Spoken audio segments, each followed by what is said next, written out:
If you need to completely turn off your Hydrawise system for winterization, landscaping work, or maybe you just don't want any watering happening, here's exactly how to do it. Open your Hydrawise app.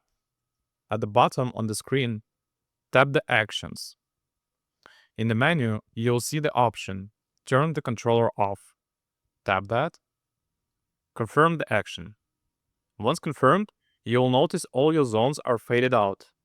That means the system is completely off.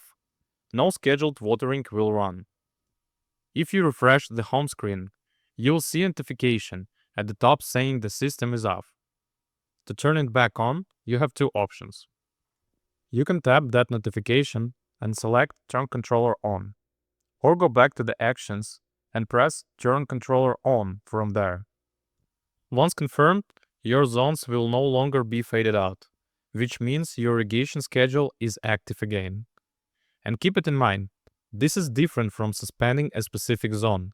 This turns the entire system off. And that's how you turn off your Hydrawise system entirely.